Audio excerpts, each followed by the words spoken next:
အားလုံးပဲမင်္ဂလာပါဆရာတတိရေးသားထားတဲ့ခွာမဲဆိုတဲ့အတန်ဇက်လန်ကိုပြောပြတင်ဆက်တော့ပါမယ်ခင်ဗျာပြောပြရရင်တော့အံ့ဩစရာပဲဗျကျိုးတို့ရွာကခွာမဲလို့ခေါ်တဲ့ကရင်ကလေးကအခုအသက်8နှစ်ရှိပြီဒီကောင်ခွာမဲမိကတဲ့ကတရေမြင်ရတဲ့ကောင်ဗျ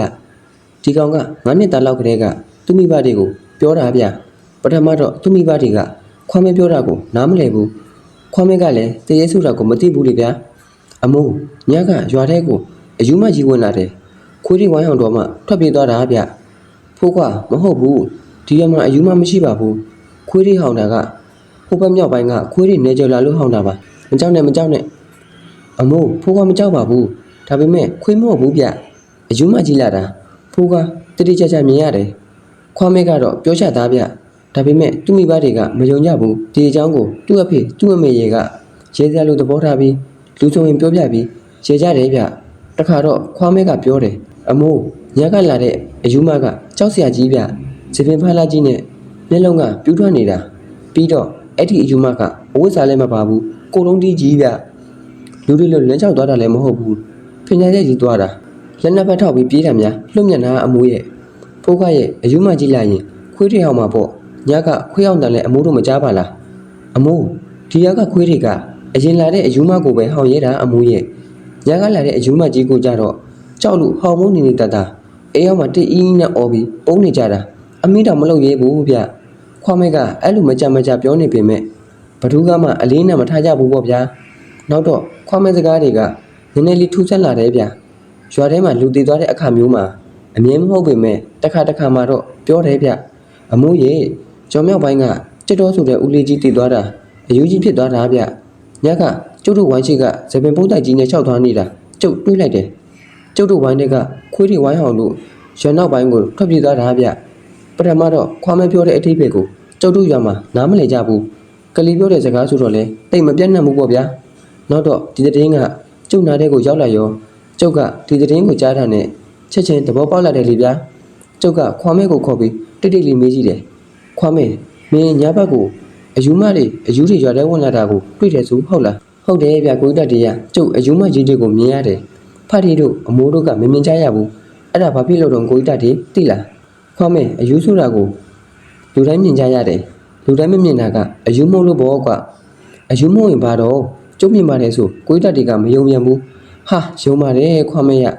ပြီးတော့ကိုတက်တီပြောပြမှာပေါ့ကျုပ်ပြောမယ်ကိုတက်တီဒီရကလူတွေတည်သွားရင်ကိုတက်တီတို့တည်တဲ့လူတွေကိုဘယ်ကိုယူသွားတော့ဗျဟာခွားမဲရတင်းချိုင်းကုန်းကိုယူသွားပြီးတကြိုရတာဘောကွာ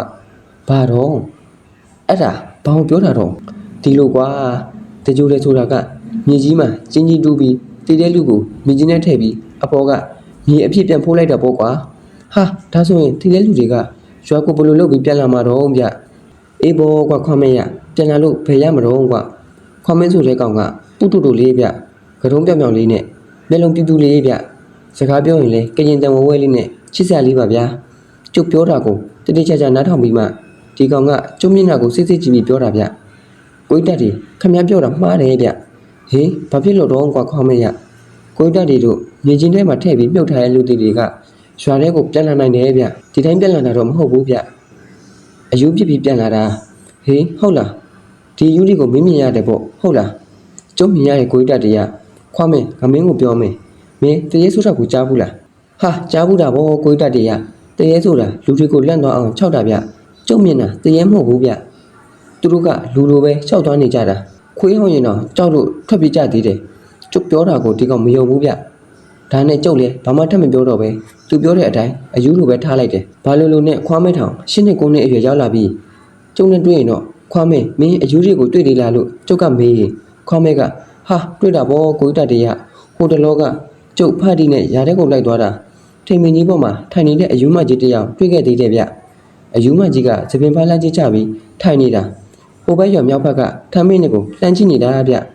ဖတ်တီနဲ့ကျုံနဲ့အဲ့ဒီထိန်မင်းကြီးအောက်ကဖြတ်ပြီးလဲမောင်းတာတော့ကျုပ်တို့ကလေးကိုဂုံးမကြည့်ဘူးဗျအော်ခွားမဲရဲ့အဲ့ဒီမိမကြီးကမင်းပြောသလိုယူနေတာဆိုရင်သူကြည့်နေတာကိုကြည့်မှာပေါ့ကွာဟုတ်တယ်ဗျဟုတ်တယ်ဒါနဲ့နေအောင်ခွားမဲရထူးထူးခြားခြားအယူမတွေတွေ့ရင်ကိုတက်တီကိုပြောအောင်နော်ခွားမဲပြောမယ်ကိုတက်တီရေခွားမဲကသူပြောတဲ့အတိုင်းကျုပ်ကိုတကယ်ပြောတာဗျကိုတက်တီကျုပ်ဝိုင်းထဲမှာအမေကိုကူပြီး မြေပဲတွေလှမ်းနေပေးတာဗျဝိုင်းဝါးကနေကျုပ်ကိုလှမ်းခေါ်တာဘလူတော်လို့ကျုပ်လှမ်းကြည့်လိုက်တယ်အမေလည်းကျုပ်လိုပဲကြည့်လိုက်တယ်ဗျဟဲ့တာတင်ဒါဘလူကလေးတော့နင်းကိုသိနေပါလားတောင်ပိုင်းကစောသားအေးရဲ့သားလေးပါဗျဩကေမတာခွားမဲလေးလားဟုတ်တယ်ခွားမဲလာလီကွာဝင်ခဲ့ဟဲ့ခွားမဲနင်းအမေကရင်မနေကောင်းလားကောင်းတယ်ဗျအကြီးရဲ့ဒီနေ့ဖတ်ဒီနေ့ຢာတဲ့ကိုလိုက်သွားတယ်ဩအေးနေအောင်နော်အကြီးအိမ်ပေါ်မှာမပြောသေးလွှဲယူလိုက်အောင်မယ်ဘန်းငွေကောင်ကဘူးမတွတ်လာရောင်းထားလို့ဝယ်ထားလိုက်တာလှုပ်ထူတာအမေကပြောရင်အိမ်ပေါ်တက်ပြီးခွားမဲချဖို့မပြောသေးတော့ယူတယ်ခွားမဲမင်းငါးစီအလဲလာတာလားမင်းကငါးစီမလာစဘူးလာတော့ကိုကြီးတက်တွေကအံ့ဩတာခွားမဲရကျုပ်ကိုကြီးတက်တွေကိုပြောဆရာရှိလို့လာတာဗျကိုကြီးတက်တွေကကျုပ်ကိုပြောထားတယ်မဟုတ်လားထူးခြားတဲ့အယူမတွေအယူတွေတွေ့ရင်ပြောပါလို့လေအေးလေကိုကြီးတက်တွေခွားမဲကိုပြောထားတယ်လေကျုပ်အဲ့ဒီကိစ္စလာတာဗျဟေးဟုတ်လားကွာခွားမဲရမင်းအခုတလောထူးထူးခြားခြားအယူတွေတွေ့လို့လားကွာအမေလာပေးတဲ့ရခိုင်ငပြောသေးကိုလှမ်းယူပြီးခွားမဲကချက်ချင်းစားတာဗျခွားမဲတို့ကရင်တွေကပွင့်လင်းနေဆိုတာကျုပ်သိပြီးသားပါဗျာဟန်းဆောင်ပန်းဆောင်ဘယ်တော့မှမလုပ်ကြဘူးဗျကိုကြီးတက်တွေဟိုတလောကမီတင်းထဲမှာတေးသွားတဲ့အနောက်ပိုင်းကမရှိစိန်ကိုသိတယ်မဟုတ်လားဟာမသိမနေမလားခွားမဲရငါသိတာပေါ့အဲ့ဒီမရှိစိန်တေးတုန်းကမြင်းချင်းတို့ပြီးမြင်းမြုပ်တဲ့သူတွေထဲမှာကိုကြီးတက်တွေပါလားဗျဟာကိုကြီးတက်တွေကဥဆောင်မလုပ်ရတာပဲလေကွာဟာဒါဆိုရင်တော့တွားပြီဗျဟေးဘာဖြစ်လို့တော့ခွားမဲရကိုကြီးတက်တွေတို့မြင်းချင်းကိုဖုံးတာဘလုံလုံးဖြစ်မှာပေါ့ဗျဟေးဟုတ်လားကွာဘာဖြစ်လို့တော့ဘာဖြစ်ရမှာတော့ဗျတေးတော့တဲ့မရှိစိန်ကြီးကရွာထဲကိုပြန်ရောက်လာလို့ပေါ့ဗျာဟေးဟုတ်လားဟုတ်ပါဗျာတကူလုံးစနေနေဝါထိန်လို့ဟေးဟုတ်လားခွားမဲရသူလဲယူနေတာပဲလားကွာယူနေတာပေါ့ဗျစပင်ကြီးဖားလာချလို့ပေါ့ဗျာနေအောင်ဗျကျုပ်ပြောအောင်မယ်မရှိစိန်ကရွာထဲကိုသူတယောက်တည်းလာတာမဟုတ်ဘူးကိုကြီးတက်တည်းရဟေးဟုတ်လားသူနဲ့တူဘယ်သူကပါလာလို့တော့ကွာအယူမကြီးတယောက်ပါလာတယ်ဗျအဲ့ဒီအယူမကြီးကလှုပ်ကြောက်စရာကောင်းတာဗျစပင်ဖားလာကြီးနဲ့မျက်လုံးပြူးပြူးကြီးဗျသူ့မျက်လုံးကြီးတွေကနေရဲနေတာကိုကြီးတက်တည်းရမတက်ရက်ပြီးမသွားနိုင်ဘူးဒူးနှစ်ချောင်းထောက်ပြီးလက်နှစ်ဖက်ထောက်ပြီးသွားတာဗျပြီးတော့အဝိစားလည်းမပါဘူးအေးပြောရအောင်မယ်အဲ့ဒီအယူမကြီးကတပင့်တက်တာတော်တော်ကျွမ်းကျင်နေရဲ့ဗျတပင့်ပေါ်တက်ရင်ကုန်းကုန်းကြီးတက်သွားတာလှစ်ကနေနဲ့ပြန်စင်းလိုက်ရင်စောက်ထိုးကြီးပြန်စင်းလာတာဗျမြန်ချက်တော့ဗျာအဲ့ဒီတရမအဲ့ဒီအယူမကမရှိစိန်နဲ့လိုက်လာတာလားဟုတ်တယ်ဗျမရှိစိန်တော့လိုက်လာတာတပင့်အမြင့်ချင်းတွေ့ရင်လှစ်ကနေတက်လိုက်ပြန်စင်းလိုက်လုံနေတာဗျမင်းဘယ်တော့ကတွေ့တာလဲခွားမဲကျုပ်တွေ့တာတော့နှစ်ညရှိပြီဗျဒီညလည်းလာအောင်မယ်ထင်တယ်ခွားမဲပြောတာကိုကျုပ်ခေါင်းညှိလိုက်တယ်ပြီးတော့စဉ်းစားတယ်ချက်ချင်းသဘောပေါက်သွားတယ်လေဗျာမရှိစိန်ကမီတင်းထဲမှာတည်သွားတယ်ဆိုတော့ကလေးကြံရင်ခဲ့တယ်ဗျသူ့ကလေးကိုသူ့စီကိုခေါ်ခြင်းလို့လာကြည့်တာဖြစ်မယ်အဲ့ဒါကိုတစီဘောမှာတွေ့တဲ့တရေမကြီးတယောက်ကမရှိစိန်ကိုကူညီဖို့လိုက်လာတာဖြစ်မယ်ဗျကလေးရဲ့ဝိညာဉ်ကိုမရှိစိန်ကရအောင်မနှုတ်တက်ရင်တော့သူနဲ့ပတ်လာတဲ့တပင့်ဘောကနေစောက်ထိုးဆင်းနိုင်တဲ့တရေမကြီးကတော့ကလေးဝိညာဉ်ကိုရအောင်နှုတ်တက်မှာပဲဗျခွားမဲကကျုံနဲ့စကားပြောပြီးပြန်သွားတယ်ည7 နာရီလောက်မှာရွာထဲကခွေးတန်းရင်ကြားရရောဗျကျုပ်လည်းမျက်ကွင်းစီးကွင်းပြီးရွာထဲကိုထွက်ခတ်လိုက်တယ်ဆွေးလက်အေးရဲ့လွယ်လို့ပေါ့ဗျာကျုပ်ကမရှိစိန်တို့ဝိုင်းဘက်ကိုထွက်ခတ်လိုက်တယ်မရှိစိန်တို့ဝိုင်းနဲ့နည်းနည်းချင်းဆိုင်ကဘုတင်ရွှေတို့ဝိုင်းထဲကဝင်ပြီးအခြေအနေကိုစောင့်ကြည့်နေလိုက်တယ်ဟောခွေးတွေဦးပြီးပြို့ဟောခွားမပြောတဲ့တရေမကြီးပြို့စပင်ဖားလာကြီးနဲ့ကိုလုံးတီးကြီးဗျာမတိတ်ချက်ပြီးသွားတာမဟုတ်ဘူးဗျမြောက်တယ်လို့မြေကြီးမှာခုန်သွားတယ်လို့သွားတာဗျညံလိုက်တာမှဗျာရှိခနေနေတာပဲဟောသူ့နောက်ခက်လန့်လန့်ကမရှိစိန်ဗျသူနှင်းရောက်ဝဝကြီးပြို့အဲ့ရောဗျာခွားမဆိုတဲ့ကလေးကဒီတရေတွေကိုဒီအတိုင်းမြင်နေရတာဗျတရေကိုတရေမှမသိပဲအယူတွေကြီးပဲပြောနေတာဗျမရှိစိန်ရောတရေမကြီးရောမရှိစိန်တို့အိမ်ရှိမှရက်ပြီးအိမ်ကိုစိုက်ကြည့်နေတယ်ကျုပ်စိုးရင်သွားတာကအိမ်ထဲမှာရှိတဲ့မရှိစိန်ရဲ့ကလေးအတွက်ပဲကျုပ်တော်တော်လေးစိုးရင်သွားတာဗျကျုပ်ဘာလို့ရင်ကောင်းမလဲတွေးနေမိတယ်ည12 နာရီလောက်ရှိတော့မရှိစိန်ရောတရေမကြီးရောပြန်ထွက်သားရောဗျကလေးတော့ဘာမှမဖြစ်ဘူးထင်ရတာပဲဗျအဲ့ဒီညအိမ်ရောက်တော့ကျုပ်အိမ်ရမဝင်ခင်မဖွဲဝါကျုပ်ကိုပေးထားတဲ့ကိုခွဲရုပ်လေးကိုကင်ပြီးမဖွဲဝါကိုပင်းလိုက်တယ်တင်းချမ်းရှင်မမဖွဲဝါခင်ဗျာကျုပ်တို့ထဏောင်းကုန်းမှာမကြခင်ကမရှိစိန်ဆိုတဲ့မိမတယောက်မိဖွားရင်မီတင်းထဲမှာတည်သွားတယ်အခုအဲ့ဒီမရှိစိန်တရေမနဲ့ကြောက်စရာကောင်းတဲ့တခြားတရေမကြီးတယောက်ညတိုင်းကျုပ်တို့ရွာထဲဝင်လာပြီးမရှိစိန်ရဲ့ကလေးကိုဝင်းကျင်တော့ဖို့လုံးနေလို့ဗျအဲ့ဒီကိစ္စကိုမဖွဲဝါကူညီပေးပါကလေးအတွက်ကျုပ်စိတ်ထဲမှာတော်တော်စိုးရိမ်နေလို့ပါဗျအိပ်ပျော်သွားတာနဲ့ကျုပ်အိမ်မတော့တာပဲလီတဝူးတိုက်နေတဲ့ကြားမှာတည့်ရလေးတည့်ရတော့မလှုပ်တဲ့စနေရသည့်အဝါပင်ကြီးအောက်မှာမဖက်ဝါရက်နေတယ် ကျုပ်ကိုအိမ်မက်ပေးတဲ့အတိုင်းမဖေဝါကကျုံနဲ့ရွတ်သူကောင်းမလေးပုံစံဖန်ဆင်းပြီးပြနေကြဗျတတီမရွှေစိန်ကကလေးကိုရအောင်ခေါ်ဖို့လုပ်နေတာသူ့မှာအဆွမ်းမရှိဘူးဟဲ့ဒါကြောင့်မီးလောင်ကုန်းတင်ញန်းထဲကဘန်ခွေမင်းတရေမကိုအကူကြီးတောင်းထားတာဒါပေမဲ့အိမ်ထဲကိုသူတို့ဝင်လို့မရသေးဘူးအိမ်ထဲဝင်သွားတာနဲ့ကလေးဝင်းကြီးကိုနှုတ်လိုက်မယ်နင်းသွားပြီးအိမ်ကိုစီးတိတိကျကျချထားလိုက်မနှက်ပြန်ညကြရင်ဒီကောင်မတွေကိုငါရွာပင်ကလမ်းခေါ်ပြီးကောင်းကောင်းဆုံးမလိုက်မယ်အိမ်မက်လည်းဆုံးကျုပ်လည်းနိုးမိုးလည်းလင်းတာပါပဲဗျာ